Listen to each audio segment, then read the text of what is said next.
Greetings all and welcome back to Some. In the last video we made wooden planks for bars and commoners' abodes, but we are leaving the smell of stale beer and urine-stained floors behind, and we're going to concentrate on making some bases for your minis that are a little on the higher end of the social pecking order. Royalty, kings, queens, bishops, archdukes, the one-percenters of the medieval world, if you will. Any character that finds himself with marble floors. So without further ado, let's get to today's build. I'm going to be using Sculpey as my polymer clay for the build. I also have a couple stir sticks that I'm going to use here, and I'm going to use those to make sure that the height of the marble piece is going to be uniform across. I also created a template on the 3D printer to punch out the clay, but if you don't have the 3D printer, you can actually use a quarter and rough cut it, and then you'll just have to do a little bit of sanding around the edge to make it nice and smooth all the way around, but either one will work fine. I'm using the 3D printed one for convenience. So I have my roller and my glass to place the clay on to roll out. So I've rough rolled it out here. I haven't rolled it all the way down to the height of the stir sticks, because what I need to do is add the secret ingredient here. And the secret ingredient in this build is old aluminum foil. Real simple, real cheap, which is good.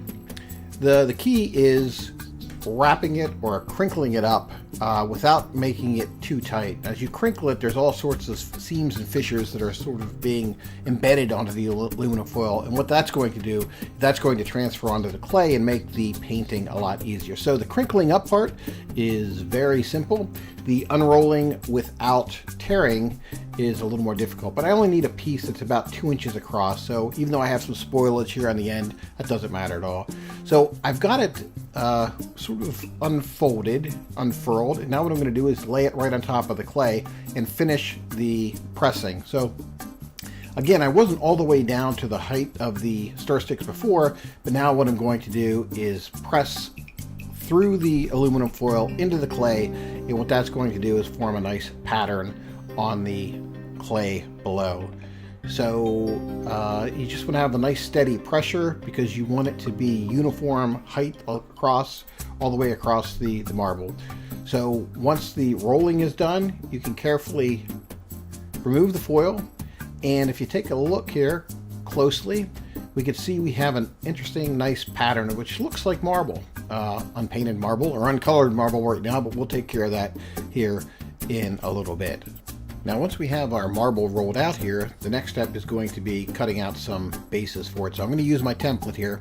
And again, you could use the quarter here, but I got my template. I found a nice piece of the marble, or it had an interesting pattern, and I'm just going to press down on it with the template and then pull the excess clay off from around it, and then remove the template, and I'm left with my perfect circle that's going to fit nicely on top of the Wargames Foundry base.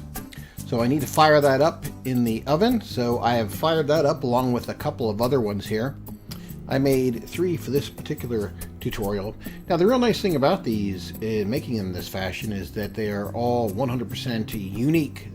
There is no, I mean there's some similarity obviously, but the pattern is unique.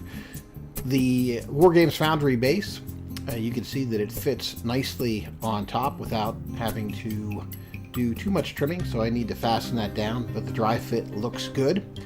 I also wanted to show you, I'd done one, started this video a while back, and some of the miniatures that you get, especially your older ones, are metal, and they don't clean up as nicely as the newer plastic ones do as far as getting the bases off. So you can see this guy has like a club foot. This is kind of an advisor. So what I've done is I just wanted to show you that the other nice thing about utilizing this clay, this feature, is you can actually pre-seat your character into the clay before firing it. That way it will fit in there nicely when you go to post it. You don't have those club feet to worry about.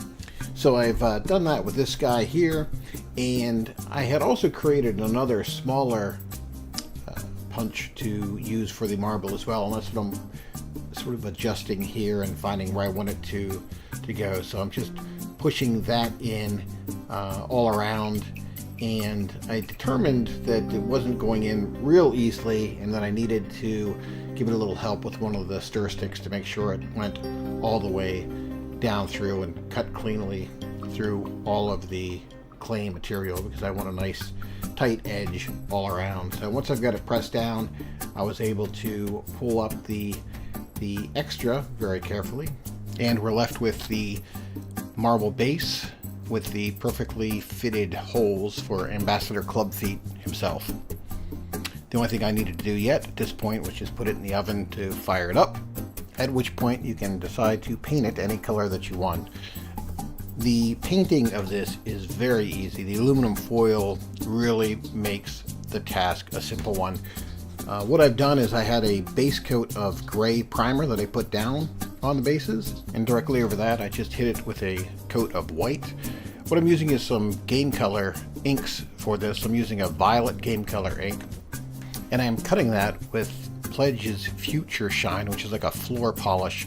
It acts as a nice catalyst. It prevents pooling.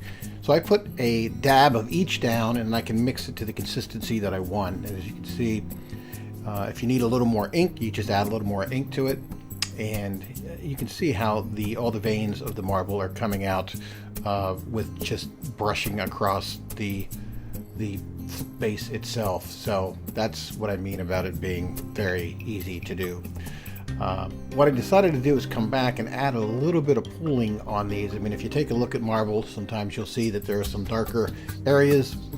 So I'm just coming back with pretty much pure violet ink in those areas, and I am adding some effects to that. Now the last part of this, as you can see what it looks like with those effects added, is I just decided to do a little bit of stippling with some white, and I think that is the final step as far as the paints go to make it look like a piece of marble. Again, you can use any colors that you want. With these, I decided to go with purple because that's how the king that I have is sort of painted up. The last step is adding some Minwax clear gloss on top to give it a nice glossy effect when it dries. I mean, if you take a look at marble, it's very shiny when looked at from the side. So there is the final product. You can see the light gleaming off it a little bit when it's being hit just so. And as the other two that I did one in green and one in red, just to give you an idea of some of the different colors and how they look. So that will conclude today's video. I want to thank you for taking the time to check the video out. I hope you found it informative and decide to give this a try yourself. Again, it's a real easy way to make some bases that look pretty good for your figures that are royal in nature. If you haven't subscribed yet, please consider doing so and throw a like button if you liked the video. And we'll see you all in the next video. Thanks for watching.